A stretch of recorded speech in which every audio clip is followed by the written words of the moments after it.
어제 국방부 군사법원에 대한 법사위 국감이 있었습니다. 지난주 원래 국방위가 국방부를 대상으로 국감을 진행했어야 되는데 파행이 돼서 사실상 국방부를 대상으로 한 첫 번째 국감이 진행됐다라고 보시면 될 것 같습니다.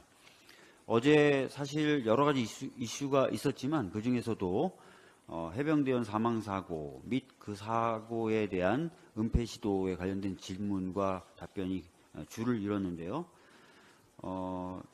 실제로 과연 왜 해병대원이 목숨을 잃었고 또 이것을 합법적인 절차에 따라서 이처벌하려고 했던 수사단장이 왜 항명죄를 씌워졌는지 또 가장 책임이 있다고 국민들이 여기는 사단장의 혐의는 왜 빠졌는지 아직도 제대로 드러난 게 없습니다. 그런데 어제 좀 추가로 드러난 게 이 사건의 과정에 포항지청 검사들이 수차례 전화를 하면서 사건에 개입하려고 했던 것 아닌가라는 의혹이 있었습니다. 여러분 아시겠지만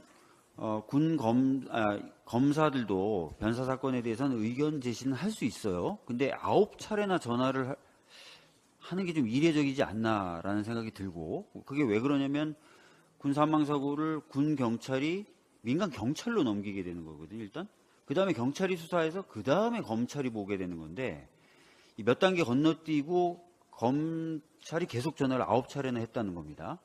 그리고 이 보도가 나가자 대검이 내놓은 해명하고 국감장에서 해군 검찰단장이 얘기하는 게 서로 상반됐어요. 뭐냐면 대검에서는 검사들이 전화는 했지만 자료 요청을 한 바는 전혀 없다. 전혀라는 수식어를 붙였어요. 전혀 없다. 근데 해군 검찰단장은 어제 한 3번 정도 반복해서 다른 의원들이 똑같은 질문을 던졌어요. 자료 요청 받은 적 있냐? 거기에 대해서 자료 요청을 받았다는 거예요.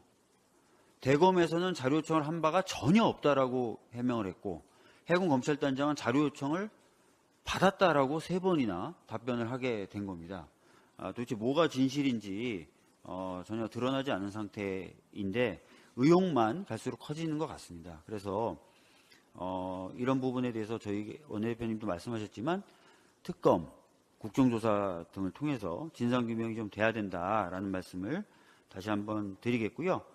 특히 어제 아까 원내대표님 말씀하신 대로 작성 지시자가 누군지, 배포 지시자가 누군지도 모르는 문건이 만들어져서 대량으로 살포가 됐거든요. 이 해병대 사망 사건 관련돼서. 근데 내용을 보면은 상당히 사실과 다른 부분들, 심지어는 국방부가 공식적으로 배포했던 보도자료와도 상충되는 내용들을 많이 담고 있었습니다.